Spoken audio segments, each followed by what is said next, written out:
नसूह एक ऐसा मर्द था जो औरतों जैसी शक्ल व सूरत रखता था, नर्म आवाज, नाजुक जिस्म और दाढ़ी के बगैर। वो इसी जाहिरी भेस का फायदा उठाकर जनाना हमाम में औरतों का मसाज करता था। ये उसके लिए जरिया माश भी था और उसके दिल में छुपी ख्वाहिश की तकमील भी। कई बार जमीर ने उसे मलामत की, मगर हर बार वो अपनी तौबा तोड़ देता था। एक दिन बादशाह की बेटी हमाम में आई और मसाज के बाद उसका कीमती हीरा कहीं खो गया। शहजादी के हुक्म पर सबकी तलाशी ली जाने लगी। नसूह बदनामी और शर्मिंदगी के डर से एक कोने में छुप गया। जब उसने देखा कि कनीजें उसे ढूंढ रही हैं, तो उसने रोते हुए सच्चे दिल से खुदा से तौबा की और दुआ मांगी, ऐ अल्लाह, मैं वादा करता हूँ कि आज के बाद कभी ये गुनाह नहीं करूंगा, मेरी लाज रख ले। उसकी दुआ अभी खत्म भी नहीं हुई थी कि बाहर से आवाज आई, नसूह को छोड़ दो, हीरा मिल गया है। नसूह की आंखों में आंसू थे और दिल में इत्मीनान। उसने शहजादी से रुखसत ली और घर आ गया। नसूह जान गया था कि अब इस शहर में रहना मुमकिन नहीं, जहाँ की औरतें अब भी उसे चाहती थीं। उसने अपनी तमाम नाजायज कमाई गरीबों में बांट दी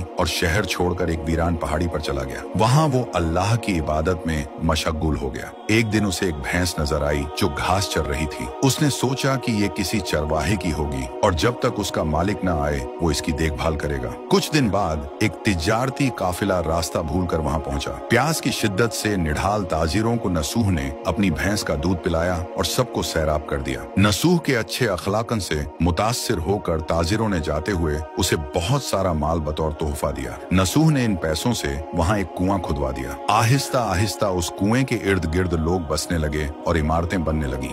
नसूह की नेकियों की वजह से सब उसकी इज्जत करते थे। नसूह की नेकी और शोहरत के चर्चे बादशाह तक जा पहुंचे। बादशाह उससे मिलने का बेहद मुश्ताक था, लेकिन नसूह ने बादशाह के पास आने से इनकार कर दिया। इस बेनियाजी ने बादशाह की मिलने की तलब और बढ़ा दी और उसने खुद नसूह से मिलने का फैसला किया। जब बादशाह नसूह की बस्ती में दाखिल हुआ, वहीं उसकी रूह कब्ज हो गई। चूंकि बादशाह बतौर अकीदतमंद नसूह के पास आ रहा था और रियाया भी नसूह की खूबियों की कायल हो चुकी थी, सब ने नसूह को बादशाह के तख्त पर बिठा दिया। नसूह ने इंसाफ का निजाम कायम किया और उसी शहजादी से शादी कर ली जिसके गोहर की वजह से उसे हिदायत मिली थी। एक दिन एक शख्स दरबार में आया और अपनी गुमशुदा भैंस का जिक्र किया। नसूह ने मुस्कुराते हुए कहा, तुम्हारी भैंस मेरे पास है और आज जो कुछ मेरे पास है वो सब उसी की वजह से है। इस पर वो शख्स कहने लगा, ऐ नसूह, जान लो, न मैं इंसान हूँ और न ही वो जानवर भैंस है। हम दो फरिश्ते थे जो तुम्हारा इम्तिहान लेने आए थे। ये सब कुछ तुम्हारी